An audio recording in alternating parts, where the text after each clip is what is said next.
So good morning, everyone. Welcome to one and all launch of funding your startups. The launch obviously is by none other than the poster boy of the Indian entrepreneurship era, Mr. Sanjeev Bikhchandani. And I mean, you got professors of entrepreneurship, that is Dhruv Nath, and you got the business plan writers, that is Sushant Mitra, who've been the authors. The agenda for today, I'll be introducing everyone shortly. We also have Radhika, who's been the editor from Penguin Random House. And so the agenda is I'll be introducing them, then a short take from Radhika, why and how did she take up this project? And then we'll move on to how Dhruv went on his journey and how he roped in Sushant into it. And in between, maybe we'll have some bits of, interjections by the moderator, that's me, Manish Johari. And once the book is launched, we'll have a fireside chat between Sanjeev, who will be answering questions on entrepreneurship, and the people who will be asking the questions will be the two authors who have actually written the book on funding your startup. And post that, we can take a few questions from the audience. So I guess we are good to go.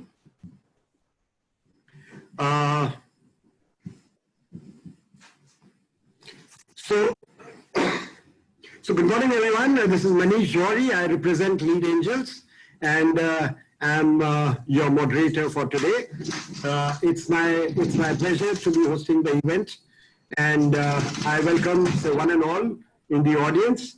And of course, I'll start by introducing Mr. Sanjeev Bikhchandani, who started Naukri way back when people didn't know about .coms. And in his own words, he said many times, I went to many people to fund my startup.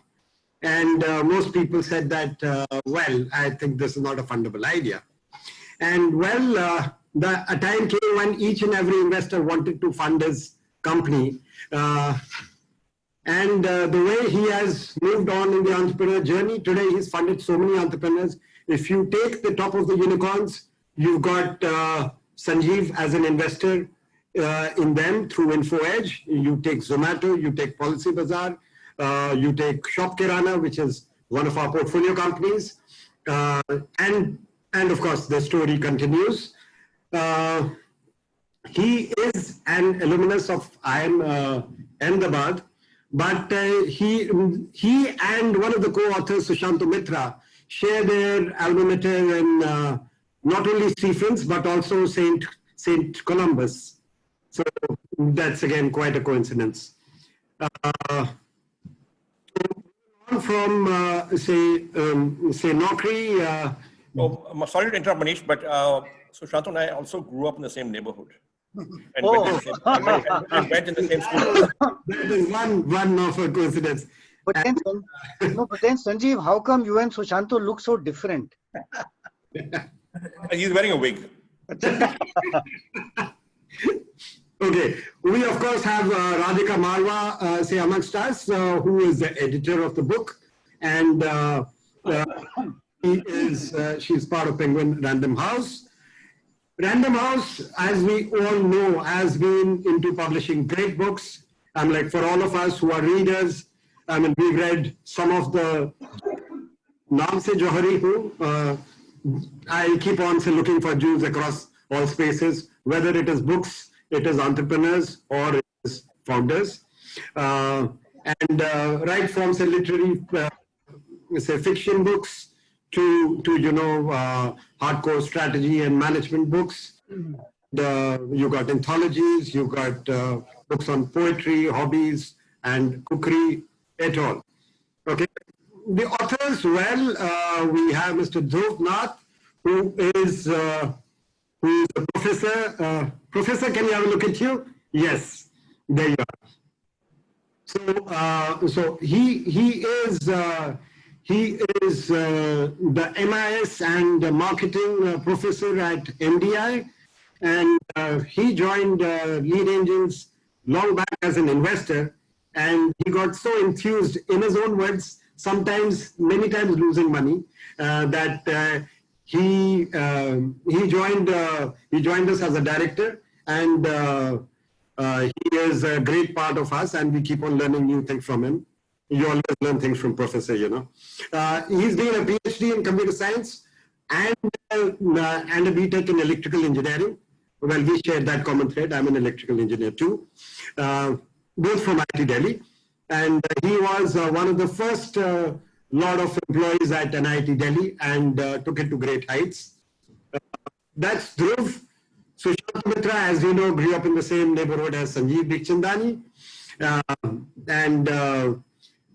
They went to, like, few years apart, but they were at St. Columbus together. No. Not 1 year apart. 1 year apart. Just 1 year. 1 year apart. I'm sorry. Okay, so 1 year apart, and then at Stephens, they were. You know, he looks a lot older than me, but he isn't. Okay. Dhruv, you're on mute. So, by the way, Sanjeev had enough opportunities to rag Sushanto. The way you have ragged Sanjeev Serene. Okay. So Sushanto has been, he was the first external CEO for Sign, which is the incubator for IIT Bombay, and having written a number of business plans, having met so many founders, and his passion for startups, he actually started from a start, which was started by a team of 3 originally from IIT Bombay.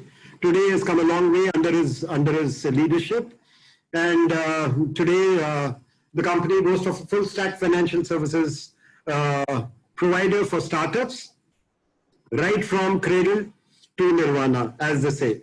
If you want to learn about how to start a startup, we've got Lead Angels Academy, and we've got the network to fund you. We've got advisory to help you raise funds beyond that. And and we also help in mergers and acquisition. That obviously is the nirvana, apart from the IPO for any startup. Okay. Going over, I would request Radhika Marwa to share her thoughts on the book. Radhika, over to you. Thanks so much, Manish. Hi, everyone. It's such an absolute pleasure to just maybe virtually, but at least seeing so many faces early on a Friday morning here for launch of a very special book, Funding Your Startup and Other Nightmares.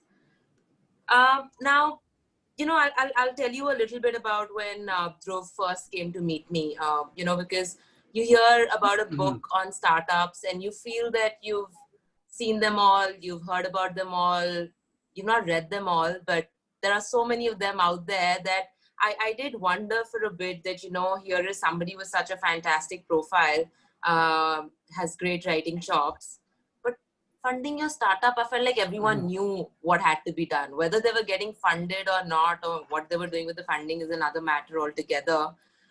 But I said, sure, let's meet up. Let's see this proposal that you have going. And I have to say there were a couple of things which really drew me, you know, to the initial book draft as it was.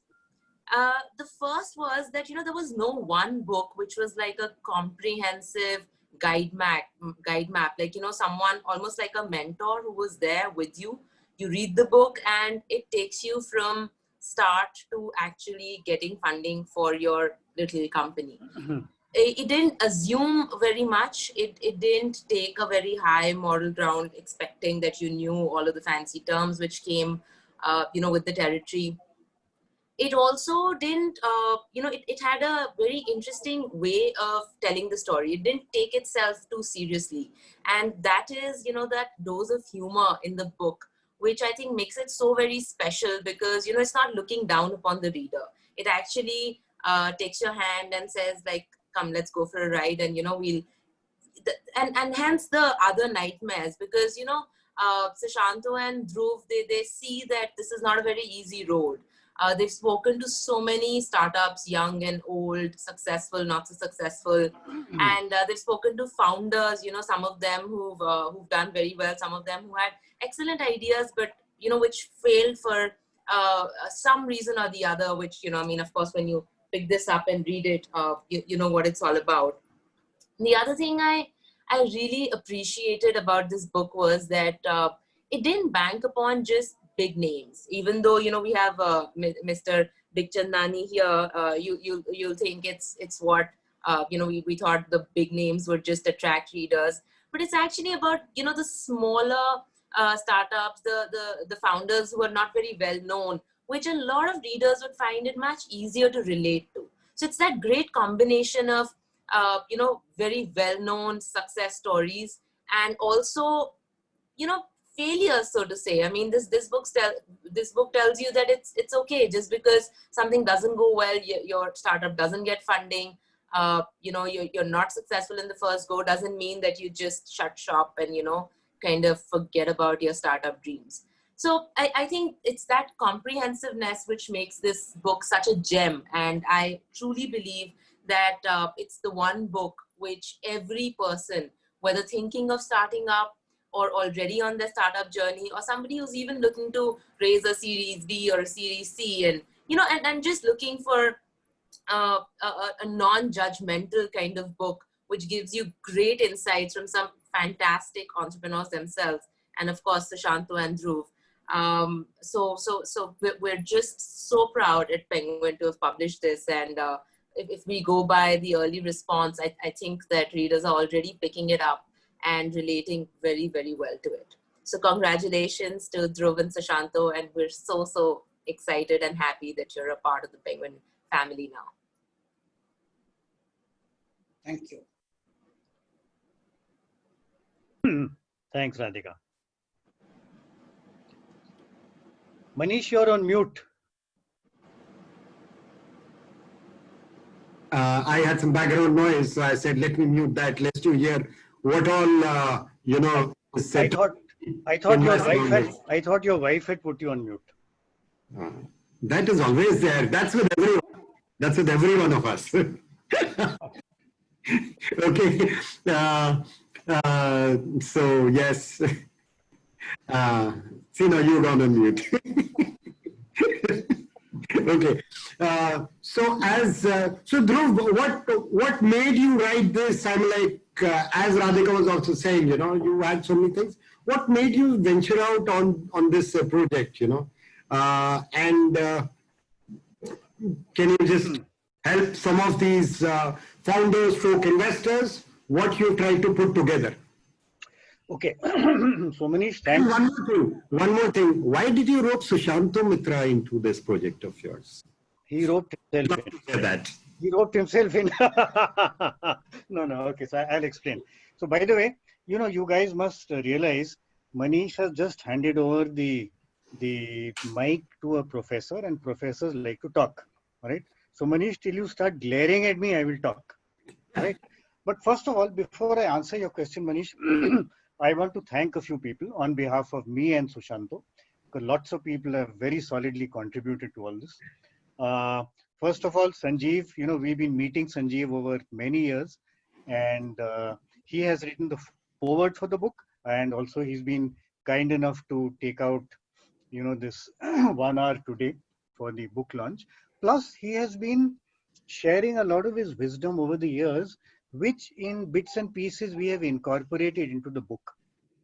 So in fact, I don't think he knows it, but we hope he'll be a co-author for the next book. And Sanjeev, you have to do nothing. Just give us your name, we'll write it. Apne aap bikegi. Okay, so Sanjeev is the chief guest for today. By the way, we have one more baby chief guest, which is here. Oh, so sweet. Shloka. This is baby Shloka, my granddaughter. And by the way, I don't know if you realize it or not, but this is her first book launch. Oh, wow.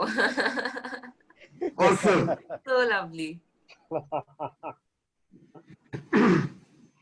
Okay, so that was Sanjeev. We have, actually the chief guest today is Shloka. I mean, you are... No, baby chief guest. Baby chief guest.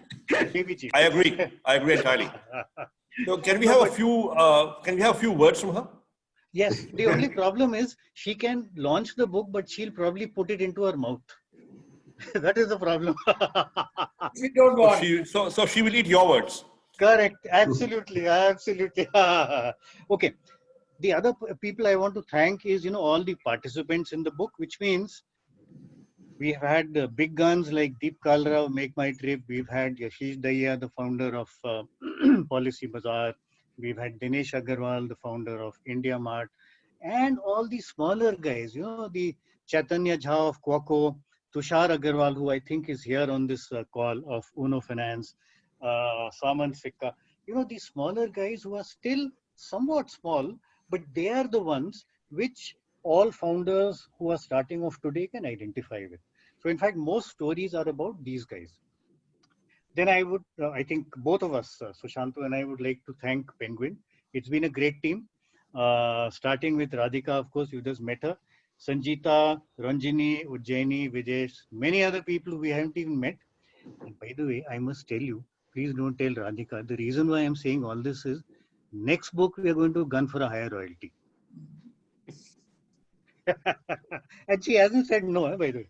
Okay. I'm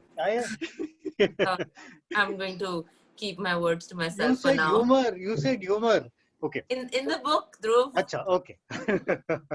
So the entire team at Lead Angels has been a terrific support, all the way from Manish, Aditya, Kruti, Adil, Martina, Kirtika, Akanksha, many others who were there back of the scenes, but we have not, and of course Ishan, who we haven't mentioned, and of course our family, Sushanto and I, who put up with two slightly cracked old men who decided, chalo kitab likhte hain, right? So thanks to everybody. Now, just to get back to Manish's question, this book is actually all about stories, lots of stories, right? And it is stories about successes, it is stories about failures, right? And incidentally, these are not stories about Google or Amazon or even, the big successful guys like Naukri or MakeMyTrip. It is stories about chota startups who started maybe 2 years back, 3 years back, and some of them are still struggling. Some have succeeded, some have failed, right? Because those are the ones that today's founders can identify with and learn from. So it's a lot of stories, right? So what I will do, again, just to mention again, I am a professor and therefore I have to have a PPT. All professors, incidentally, the one common trait is they have a PPT. So I will share with you my PPT. Just hold on. Yeah, so can you guys see my screen? Yes. Yes. Okay. So what I will do is I'll just take about 8-10 minutes till Manish starts glaring at me. I will take you through a brief outline of one of the stories in the book, and from there I'll try and extract what kind of learning we expect the learner or the reader to get out of it, right? So the story I'll take up is an interesting story called Squirrel. And by the way, it should have been Squirrel, but this is the way the founder spelled it. So, I mean, we have to bow to his judgment. So, since many of you, at least during COVID times, are Velas, I'm sure you spend a lot of time in the park. When you spend time in the park, you'll watch squirrels in action. And you'll find they do something very, very interesting. They pick up nuts, they pick up bits of food. Some of them they eat, but some of them they save away for maybe a rainy day, for maybe a day when in the Western world it is snowing and therefore they can't get food, right? So they are saving. Now, if you look at human beings, they also need to save. Obviously, human beings wouldn't save nuts. I mean, I can't imagine any one of you guys saving nuts, but you need to save money, right? The problem with saving money, a very fundamental problem. The problem is there are far too many temptations, right? Royal Enfield has just launched a phenomenal new bike. There is no option, you have to buy it. I mean, whatever happens, you have to buy it. Teri girlfriend bol rahi kharid, right? You have no choice. So there are so many temptations in life that somebody is just entered. Yeah. So many temptations in life that you just don't get around to saving, right? So how do people save? And for this, I'll just take you back to your grandmother's time.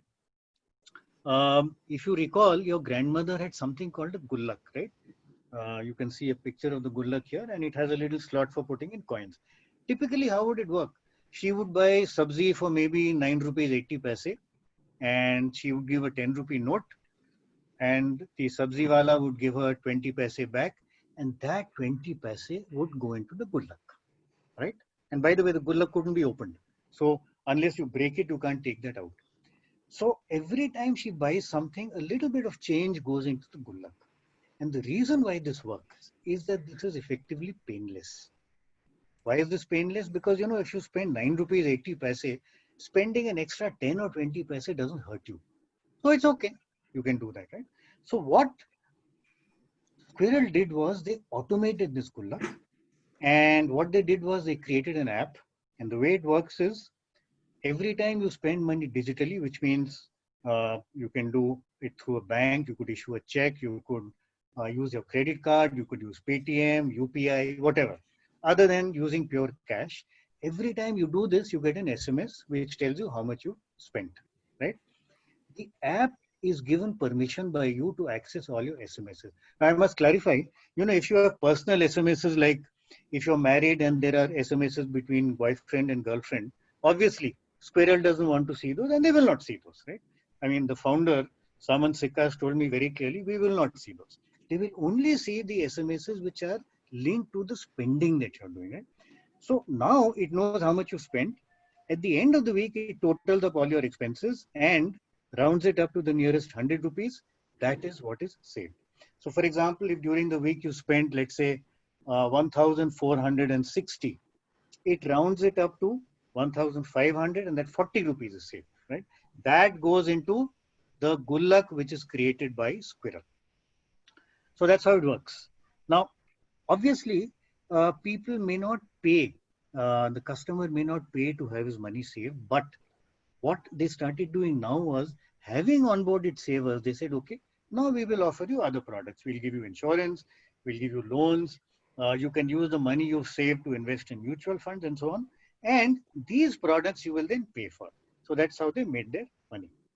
Okay, so that's the story. Now, obviously, I've given you only little pieces of the story because if I gave you the whole story, it will take too long. A, and B, you wouldn't buy the book, right? So to read the whole story, you need to buy the book. Now, the question is, given the fact that this is what Squirrel did, can we extract from this and create a framework for a successful startup? Okay, so look at Squirrel.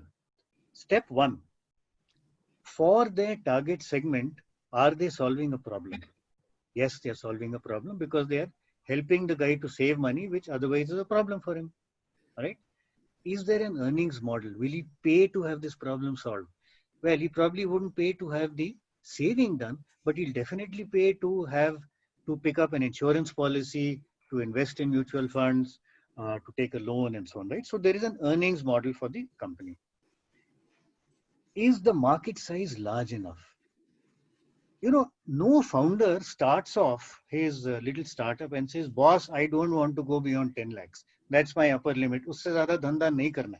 Nobody says that, obviously. So if you want to be successful in a startup, obviously you have to look at a large enough market size, right? And in this case, the number of people who are potentially available is huge. I mean, you know, our Prime Minister keeps talking about 130 crore Deshwasi. It's a huge market, right? So large market size. Sometimes you will find the size of the market is large, but it's very crowded, right? For example, the travel market, you know, you got MakeMyTrip, you got Yatra, GoIbibo, and so on and so forth. So in which case, what you have to do is maybe identify a smaller niche within the large market, which is not crowded. Okay. So I have shared 4 of these issues so far. Next, is your startup scalable? Size of the market may be large, but can you grow within that market and can you grow rapidly enough? Because if you don't, somebody else will, and they will kill you, right? So scalability becomes extremely important. And by the way, in the case of Squirrel, it's a digital company, and digital companies, as you know, are typically highly scalable, unlike, for example, purely physical companies. So a Kirana shop is not a scalable business, but Squirrel definitely is a scalable business. Next question. What's your entry barrier? Now here you must realize that, so how do you prevent competition from coming in, right? Now here you must realize actually Squirrel does not have too much of an entry barrier because anybody can do this business. But over time, as they build up a brand and as people start trusting them, that becomes a bit of an entry barrier, right? So that's your next part of the framework for a successful startup. Obviously, one of the kinds of entry barriers you can have is innovation. So, you know, this idea of the automated gullak to help people save was an innovative solution. What are the risks to your business? So, for example, you know, one of Sanjeev's, Sanjeev Bikhchandani's investments is in PolicyBazaar and I think PolicyBazaar. They could easily say, look, we will also get into the saving business. So that's a risk for your business, right? So you must evaluate the risks. Second last thing, the team, starting with the founder. Fortunately, in the case of Squirrel, it was a very strong team. We had 3 founders with, I think all of them had a strong background in banking, right? And therefore they had helped people to save and invest. And the last thing, once all these are over, ultimately, do you have traction? Which means, have you got customers? Have you got customers who are paying you? Are you growing? This, and by the way, if you look at the first letter of each of these, PERSISTENT, what does that give you? That gives you our persistent framework for successful startups. And by the way, we have not created this out of thin air. So Shanto and I have created this framework after studying a very large number of startups to see which ones failed, which ones succeeded, and why they failed or why they succeeded. So that is the persistent startup, which is what a founder needs to follow to ensure that his startup works. And by the way, since it's a book about funding, that's exactly what investors look for as well, right? So the founder should create a persistent startup and investors will look at persistent startups to fund. And with that, I think I'll come to my, I mean, it's a bit rare for me. I've stopped very, very early for a professor, but I'll just stop here and let Manish take over. Manish, over to you. I just want to add just one clarification before we pan, is that neither Dhruv nor I nor Lead Angels has any shares in Squirrel. So. Correct. Yes, that's right. Yeah. Okay. So I'm just going to start glaring at you and you just stopped me short, you know. Boss, Deprived me of my telepathy. Okay. So guys, that is the learning for all the founders and the investors, you know. Being persistent is one of the keys to be a strong entrepreneur.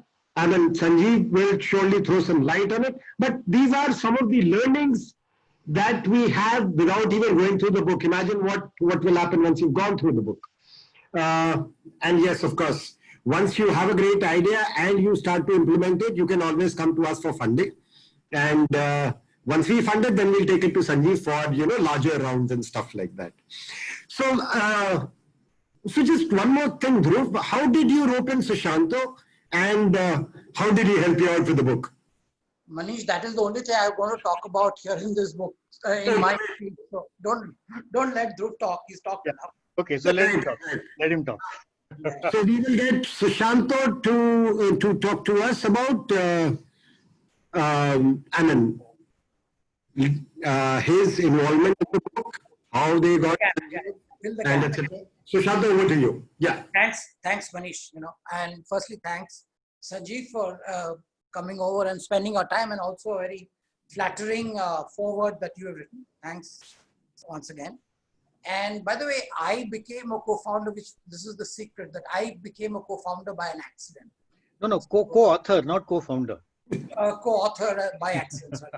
And that was when Dhruv said that, you know, he wanted a little help on the technical aspects of the book, you know, on financing and tag along and drag along. And of course, I got dragged along and tagged along being a co-author for this book. And of course, it had, I would say, it was sort of a happy accident, because as we went along writing the book, we realized that there were a lot of gaps in the startup education space. And I used to work for an incubator before that, and we were interacting. In fact, Sanjeev had come, if you remember, many years ago to IIT Bombay as well for an event. And we, that was a students' event at that point of time. But entrepreneurship education is. Yes, I remember that event, and I remember there were great vada pavs you were serving there. Yes. I still remember that. Yes.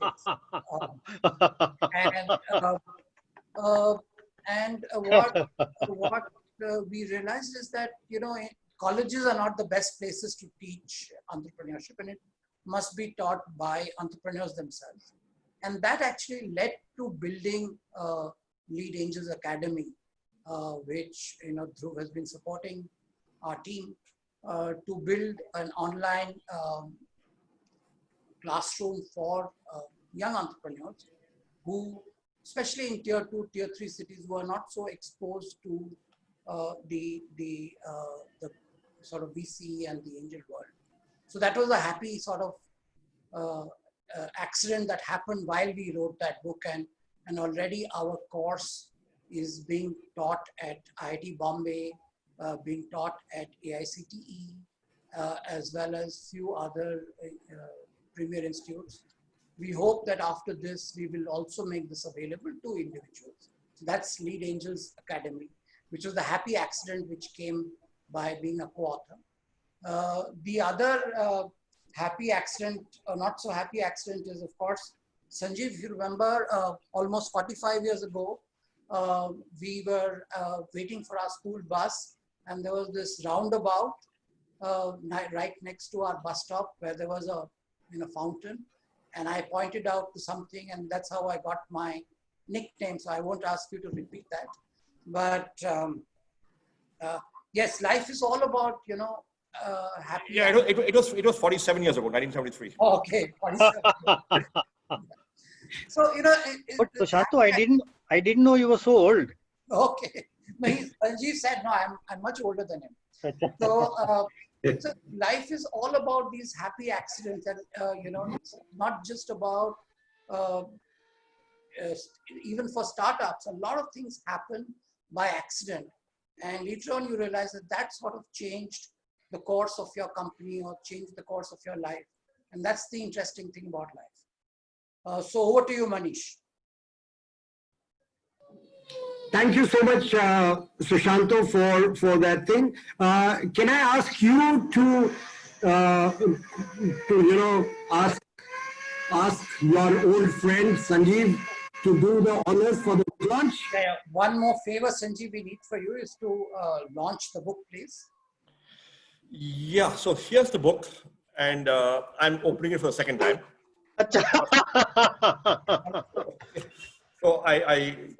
So congratulations, guys, and well done. I think it's a very timely book and very much needed. I think one of the key things most startups grapple with is paisa kahan se launga? Where do I get money from? How do I start? How do I scale? How do I hire employees, pay salary until I get revenue? How do I build my product? And so on. How do I rent office space until I get revenue? I think this book addresses many of those issues for startups. And I think it'll be very, very useful. It goes into details about one really important vertical of doing a startup. It takes out one slice and does full justice to it. And I'm very glad that both of you have taken it up. I think, and Sushanto, you must have made what, 5,000 startups by now? 10,000? I don't know how many you have met by now in your career. About 5,000. About 5,000, right?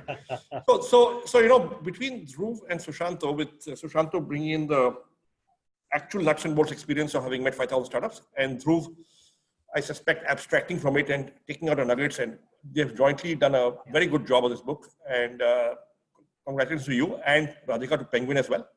I think this is a very, very good and timely book, and it is going to be useful for all startups. Thank you, Sanjeev. Yes, thank you. Thank you very much. Let's clap for Sanjeev for. No, clap for you guys, yeah. Sorry, Sanjeev, we can't serve you vada pav today. Yeah, but once the virus is over, we'll certainly do that. So if you permit us, Sanjeev. देखो ध्रुव बॉम्बे वाले वड़े पाव में और दिल्ली वाले वड़े में बड़ा फर्क होता है. The authentic अरे हम डंजो से मंगा लेंगे, क्या प्रॉब्लम है? So Sanjeev, if you don't mind, I'm going to ask you a few questions. Sure. Yeah, and then of course the audience can also ask Sanjeev questions. But so, you know, Sanjeev, what made you do a startup, right? I'm sure you've been asked this question many times, but for the audience, if you can share. Yeah, look, it was a very, very old aspiration of mine since I was 12 or 13 years old, that one day, you know, I think independence was a big driver. I think the ability to be your own boss, create something, to do something that sort of has lasting impact, your own brand, your own whatever. I think that is one driving goal. I also, you know, the more I worked for 5 years in multinational companies, first in a multinational ad agency, then in a multinational consumer company. And I came to the conclusion that it reinforced my earlier aspiration that, listen, I mean, this is not the life I want to lead. And so at the ripe old age of 27, I quit my job and started from scratch in a servant quarter above the garage in my father's house, doing salary service. No big idea, no vision, nothing. It's just a life choice I made. I don't want that life. I prefer this life. And let me figure out what to do. Drifted for 7 years. Did 10, 15 small things, and finally launched Naukri in 97 as one more small thing. So no big vision, a few nifty small ideas, life went on, but right place, right time, worked hard, worked smart, got lucky.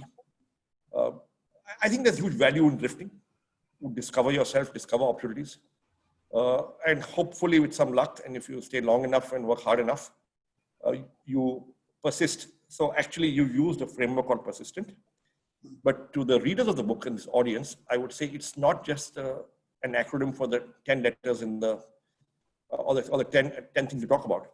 The 11th is the most important, which is to be persistent, Yes. right? And don't miss that. So don't miss the wood for the trees. The best kept secret of most successful entrepreneurs is persistence. And not just what the 10 letters persistent in your framework stand for. And so 10 years we bootstrapped, then raised venture capital. There was meltdown almost immediately. 4 years we struggled some more, and then came, you know, I managed to do something, and we listed in 2006. So yeah, it took 16 years from startup to listing. So startups need to be persistent. I think to build a great company, it's the effort of a lifetime for somebody or a group of people. You take any big, great company, it took a lifetime to, or the better part of somebody's career, to actually make that happen. Right, that's right. So Google started in 98. They're still at it, you know, 22 years. Facebook started in 2005, 15 years, still at it. Microsoft started 77 or 78, right? It took Bill Gates and his colleagues a lifetime. Right? Take a little closer to India. It took Dhirubhai Mani a lifetime. It took the Infosys founders a lifetime. It took the HCL founders a lifetime. So if you want to do a startup and you want it to be a large, great company, an institution that outlives you, be prepared to commit your life to it. Right? So persistence is important. Absolutely. So the most important attribute in the framework persistence is not what you said in 10 letters. It is the acronym as a whole. Be persistent. Exactly. I agree with you. I couldn't agree more. So persistence and passion. So, you know, how important do you see passion in the whole equation? So you will not be persistent if you don't have passion. Right? Very true. Okay. Very true. You will give up. You will go to the next idea. Right? You will go back to a job. You will dabble in entrepreneurship. See, entrepreneurship is not a rational career choice. Let me try it for 2 years and see what happens. You shouldn't keep a 2x2 matrix in your back pocket. You know, chance of success, and I'm saying this to the prof here, you know, chance of success, low, high, payoff if successful, low, high. And if you're not in the top quadrant, you must quit. No, you've got to say, this is the life I want. And if I'm in this quadrant today, how do I migrate to that quadrant tomorrow and make it happen? It's not about a 2x2 matrix. It's not a rational choice. So it's not your regular career option. Correct. Unfortunately, with the availability of more and more risk capital, it may end up for some people becoming a rational career choice, which if it doesn't work, they'll quit after 2-3 years, or doesn't look like it's working, they'll quit after 2-3 years. And that will be unfortunate because they could have done so much more. And it will also end up making investors lose money. Right. So coming just to, yeah, sorry, just one quick question. Yeah, go ahead, Dhruv. You know, I have heard you on several platforms, and one statement which always hits me, Sanjeev, is, you know, when you say the customer's money is far more important than the investor's money. Can you just elaborate a bit on that? Because I think everybody listening would. Yeah, so look, I think I say that, and I began to say it more and more in this environment when, you know, a lot of people are raising a lot of money. See, if you are getting a customer and you're getting that customer to buy twice or thrice repeatedly, and the customer is paying a price that's higher than your cost, which basically means which in today's jargon is called unit economics, right? Now, if you are in that position, then chances are that you have a viable startup, a viable company, a viable business, so long as you can get enough customers, right? Now, if you therefore are getting customers' money on these terms, the investors' money can follow quite easily. Because the truth is, investors love to invest behind the businesses that are getting customer money, right? But on the other hand, if you get investor money first, there is no guarantee you'll get the customer's money. Because getting the investor's money is about impressing people with a PowerPoint. If you get it before customer money, right? And your pitch and your biodata, and hey, I'm from McKinsey, or I'm an MBA from an IIM, or I'm from IIT, right? Because see, investors invest on two things: evidence and assumptions. Now, before you're getting customers, if you raise money, the evidence that you have is your CV. The evidence that you have is, boss, ye, America mein chala tha. Now, the assumptions that the investors invest on post that evidence is, yaar, agar IIT IIM ka theek hi hoga, agar McKinsey ka hai, Unilever ka hai, to theek hi hoga, right? Agar America mein chala hai, to yahan bhi chalega. Those are assumptions. Okay? The more evidence you're able to provide, the better investors will feel about investing. The higher valuation they'll give you, the easier they'll invest. And the evidence, ultimate evidence is, मेरे पास customer है. वो दीवार में था ना, मेरे पास माँ है. मेरे पास customer है.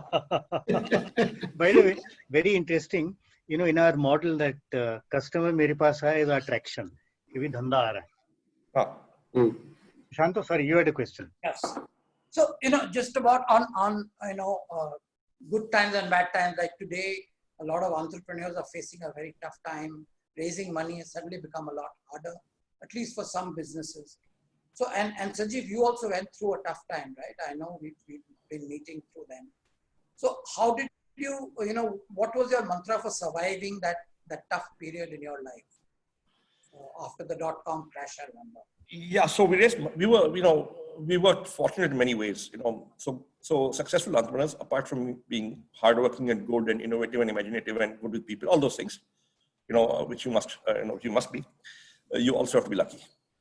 Yes. Okay, let's face it. We could not have made it without a substantial dose of luck. So we were very fortunate that we raised money only just before the meltdown in 2000. So we didn't have time to spend it foolishly, right? We simply said, now, because we had bootstrapped for 10 years, we knew the value of money. Bootstrapping for 10 years was great schooling. We knew the value of money. We knew on any rational financial metric, we did not deserve this money, and certainly not at this valuation, right? We were doing 3 lakhs a month turnover and breaking even because I wasn't taking a salary, right? And that's 36 lakhs a year on rate, and we got a valuation of 50 crores. It was a bubble valuation, right? And we figured immediately, ये पैसा दोबारा आएगा नहीं, just put it in fixed deposit in the bank. And we tear up the business plan we presented to the investor, and start from scratch. Now, you see, at that time, if you recall in the year 2000, for the first 6 months after the crash happened, everybody was in denial. It's a temporary correction, aa jayega wapas. All the cheerleaders, all the investors were hoping, right? But we were saying, boss, aage to badhiya hai, but agar nahi aaya, so this is the only money we ever have. Isi se karna hai. So great companies are capital efficient. How much do you think Google raised in its entire life before it went public?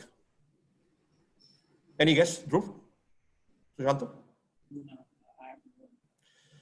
I think it was 25 million or maybe 50. I think it was 25 million or maybe 50 million. It is less than 50 million. 25 million. It's 25 million if I remember correctly. Right? So, this puri market cap, 25 million bani hai. Because when they went public, they didn't need the money. They're going public to get the investors in exit, get the ESOP have valuation, and so on and so forth. InfoEdge, which is a company we founded. I'm not saying we're a great company, but we are almost certainly capital efficient. We raised 7.3 crores in April 2000. We used only 5 crores. And that's the money we built this in. When we went public in 2006, we didn't need money. We didn't need the money to survive. We were making a profit. We were taking growth capital. Right? And so great company, capital efficient. Just remember that. So in an era of easy capital, you tend to raise capital, and then companies that raise too much money too easily tend to spend it suboptimally. Find ways of spending. Very true. Very true. Right now, you may, however, be in a situation where because competition is raising, you have to raise. Because otherwise, you will be blown out of the water. So you may raise money, but still spend it like it's the last round you'll ever get. And that's what we did in the year 2000. We knew it was the last round we'll ever get. Ab isi mein hi karna hai. And then, if you have that constraint, you will find ways to figuring it out, because we had bootstrapped for 10 years. So we were agile, we were frugal, we paid ourselves low salaries, we worked on our very cheap offices. Right? The second thing I want to say on this front, how do you become capital efficient? You become capital efficient by raising just a very little bit of money and then getting customer money. Or getting customer money first and then raising a little bit of money. So we had 7.3 crores in the bank. We were running out of my house. So we said, okay, we have to shift office, we're running out of space. We can't run this company out of the house anymore. So we moved to a very, very sasta office in Noida, in the back lanes, among rubber and chemical factories, open drains. You were paying 12 rupees a square foot rent. Right? But once we moved in there, once we took the office, before we moved in there, we took a call that, look, this rent may be sasta, but we do fabulous interiors so that once the people are in the office, they're proud of it. So we hired the same interiors person that had done the Pepsi office and the Genpact office, who was a friend of ours. We said, this is a small project for you, but can you do it for us? And of course, we'll pay your price per square foot. So we did it. So once you came into our office, we gave a great in-office experience, right? So we spent 25% of our money, 20% of our money in doing up the office so that employees felt comfortable, because essentially we're a people's business, right? And so you've got to get great people and you've got to get a good work environment if you can, if you have the money, right? And then we began to experiment. So Hitesh, who's the CEO and MD and co-promoter of the company, he had just joined, and he joined without any sort of specific job description which I had given him, or position. I said, just come, we'll see what you can do. He came. After 2 weeks, he said, can I look after sales and marketing? I said, sure. Now, till then, we were selling by direct mail. Right? And he said, you know what, let's do an experiment. Let's hire 4 salespeople and make them go out on sales calls and see what happens. Now, we had this money sloshing in the bank. We had to experiment. And looked like a good experiment to me. I said, sure thing. So Hitesh went and hired 4 salespeople in Delhi. And he said, go out and call our HR managers. Now, we learned within 3-4 months. So we computed the total cost of a salesperson. Salary, commission, conveyance, mobile phone bill, office rent, we were hot desking, depreciation on shared computer, depreciation on shared desk, all of that, air conditioning, all of that. And it came to 22,000 rupees per salesperson per month, 22,000 rupees. And within 3 to 4 months, the sales guys were delivering an average of 50,000 rupees a month of revenue. We don't have variable cost other than sales commission, right? So we said, hey boss, this is good because the average salesperson is delivering 28,000 rupees a month of surplus. Headed north because 50,000 abhi hua hai, har mahine badh raha tha. So we said we have found what we now call, this is our own jargon, a repeatable, profitable unit. So we kept adding salespeople, and within 2 years, we had 240 salespeople across 11 cities. The average salesperson delivering 1.5 to 2 lakh rupees a month of sale. We had scaled up and were profitable. So the secret of profitable scaling is to find your repeatable, profitable unit and then keep on repeating it. We found ours through experimentation. Go find yours. It could be a burger, it could be a vada pav, it could be an outlet, it could be, I don't know what. What is your repeatable, profitable unit? If you don't have one, you can't make a profit and you can't scale. By the way, Sanjeev, we are noting down all this for our next book. Yeah. So Dhruv, I'll let you ask a question now. I've asked my share. Yeah. So we open it out for the audience. I think let's open it out in case there are questions. Otherwise, I have one. Manish, any questions from the audience? I'd like to make an observation or like what we used to have around 2000. So before a question. So Sanjeev incidentally has talked about, and like, so in the book you have the framework persistent, and you have to be persistent and lucky, okay? Now Sanjeev had competition with jobsahead.com, which was funded by foreign VCs. You had Monster India, which was part of the Monster International Group. He had these two as competition, but he took them head on. He was persistent. Today he stands, those two are not there. That is what being a true entrepreneur is. Anand. So Sanjeev, hats off to you. And no, may I comment on that? May I comment on that? Yes, please. Yes, see, please. it's not just stupid persistence. It's not just brute force. We didn't have that much money. Right? You got to invest in innovation. You got to invest in network effect. You got to invest in creating a positive network effect for yourself. But we were helped by something else. We were helped by 2 things. One is we were first mover.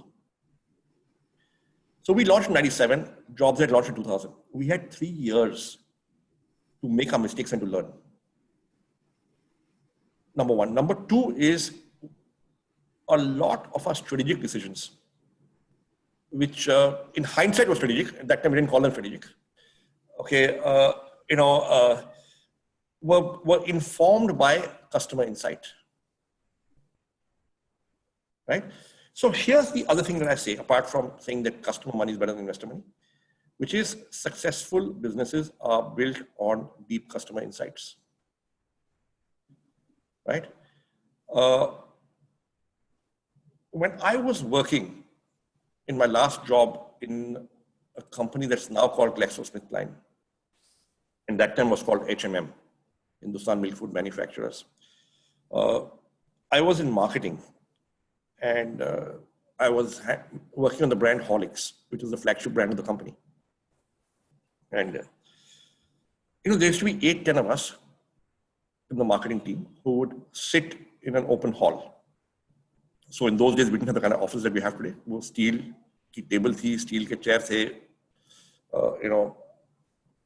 hall open था, कोई fancy partition glass नहीं था.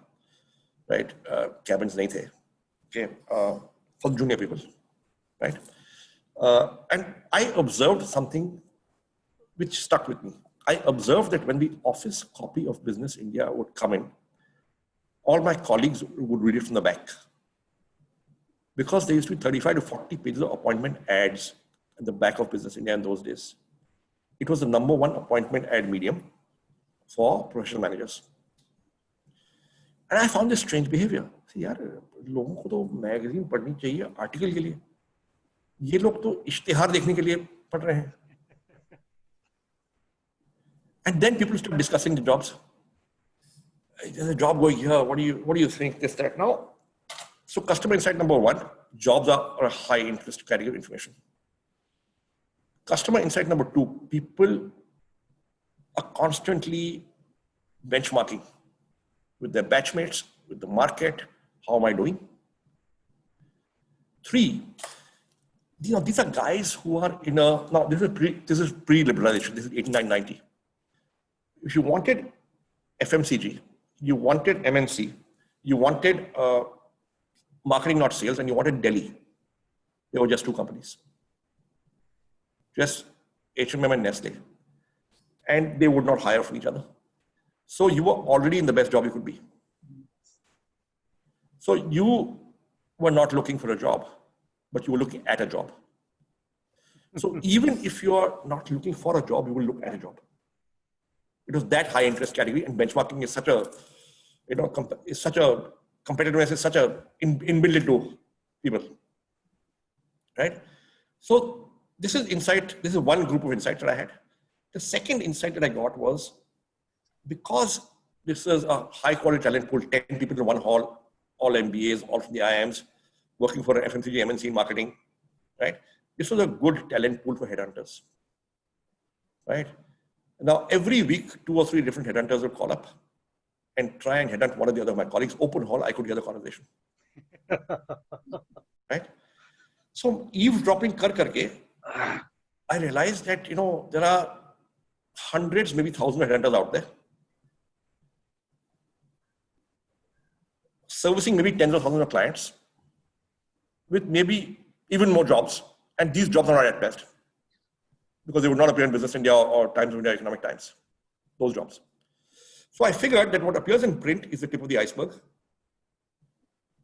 There is a much larger market below the surface to be serviced by headhunters, old bided on file, proactive applications. So there's a huge fragmented database of jobs out there. And if somebody were to aggregate this database and put it together and make it live and current, somehow, and accessible,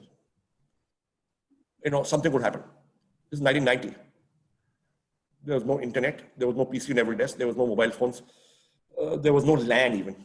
There were no color monitors. There were no laser printers. So this became one of those file and forget insights. इसमें कुछ है, but पता नहीं क्या है. Right? So I quit and did salary surveys, databases, teaching, training. In 1990. In 96, I saw the internet for the first time. And I said, let's just take jobs from newspapers and put it on and see what happens, which is what we did. And traffic came immediately. Now, what is the insight here? The insight is aggregate jobs. If you aggregate jobs, you'll get traffic without advertising. So, first strategy, aggregate jobs, free from newspapers. You get traffic. That's what happened. Second strategy, pricing. When you actually ask people for money, price is so cheap that people are encouraged to put more and more jobs. So you don't have to advertise. The act of aggregating jobs will get the traffic. So we had priced our product, when we did price it, at 350 rupees for single job listing, 6,000 rupees annual subscription,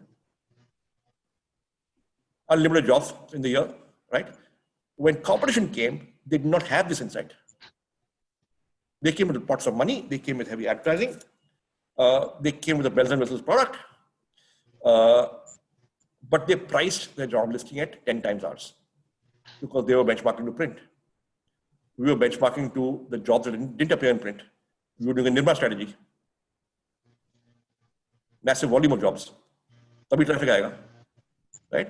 So we had built a massive positive, a virtuous circle, which is the manifestation of the network effect in our business. You've got the most jobs, therefore you get the most traffic. You've got the most traffic, therefore you get the most response. You get the most response, therefore you get the most clients. You get the most clients, therefore you get the most jobs. And it snowballs in our favor. Okay, and for 5 years after we launched, we kept taking jobs free from public sources. While at the same time, if you're not advertised there and you came to us directly, you paid. But if I did not have that customer insight, we would not have followed the strategy. And if you look at the lessons we have learned from markets in India and globally, in a network effect business, it's almost impossible to dislodge an established incumbent who has a powerful network effect in its favor, no matter how much money you spend, unless you're a disruptive model. You cannot do it just by advertising or a Me Too product. Now, let's take a look at media markets. Times of India has this massive network effect in its favor in Bombay. Media planning models work that they give a disproportionate amount of media money, advertising budget, to the leader. The paper with the highest circulation will get 70 or 80% of the advertising in print. So if you're established incumbent, which in Bombay, Times of India was and remains, it's a fortress, it's impossible to penetrate. We saw what happened in Express in Bombay. We have seen what happened to DNA, and we have seen what happened to Hindustan Times. I don't know how much money they blew up. Maybe close to 1,000 crores, when 1,000 crores was serious money.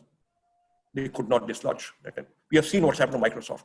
Network effect cannot be dislodged on MS Office. Right? Likewise in Naukri. We knew we had a strong network effect in our favor. Therefore, we earned 140% of the profits in the whole industry. And we invested that profit in innovation, product improvement, better sales, better service, and some more advertising. So it was not a fluke. We knew our strengths. We played to our strengths. And therefore, we continue to be leaders. So was it courage? I would say it was, people say courage. And I say we weren't stupid, but we knew the value of network effect and we knew we had it in our favor. People tell me, yeah, boss, you raised money at the right time and you just put in the fixed deposit in the bank, you didn't spend it foolishly in the year 2000. That's vision. The truth is we got lucky. But yeah, you call me visionary, I'll take it. But the truth is we got lucky.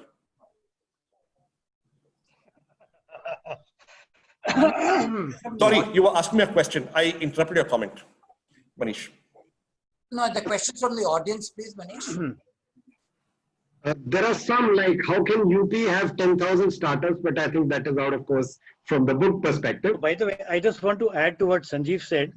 By the way, one of the network effects is that you have very happy shareholders. And me and my family on this group are some of them. So this is also like an AGM. हमारी AGM 22 तारीख को है. अच्छा, okay. If you're a shareholder, you have already got an invite probably. So I'll something to it. Okay, AGM. So Sanjeev, you're saying that entrepreneur has to be lucky. But if a person is passionate and persistent, he will ensure he's there. He's there. Yeah, so this is another thing I say. So, a friend of mine said to me that, I was going to talk in a company where this close friend of this was the CEO. And so Randa, you also probably know him from the Chanakya days, Niren Chaudhary. He lived down the road from you. He was India head of KFC and Pizza Hut, and I gave a talk in his company. And I said the same thing, that I got lucky, right? So in his comment afterwards, Niren said something very insightful. He said, look, Sanjeev said you have to be lucky. I agree with you. I agree with him, he has to be lucky, but you have to be lucky, but luck is about being at the right place at the right time. But if you're in enough places, enough times, and for a long enough time, sooner or later, you will be at the right place at the right time. So which comes back to persistence. Yeah. Exactly. Exactly. Thank you so much, Sanjeev, for the words of wisdom, for the people who are already founders, who want to have great startups, or who are thinking about having a great startup. Some parting words from Sushanto and Dhruv. One-liners, please. No, I think Sanjeev has said it all. Absolutely great. Every time we meet him, we learn something new from him. Thanks so much, Sanjeev. Thanks so much, Sanjeev. Thank you so much. Thank you so much for inviting me. Thanks, guys. Thanks, Manish. Thanks, Radhika. And thanks, everyone else. Yeah, bye. Thank you. Thank you so much, everyone. On behalf of the author, lead angels, and readers of the book, and of course, Radhika and Penguin House, we would like to thank all people associated with us. To begin with, Sanjeev Bikhchandani, then Your Story Education, which has been our media partner for this.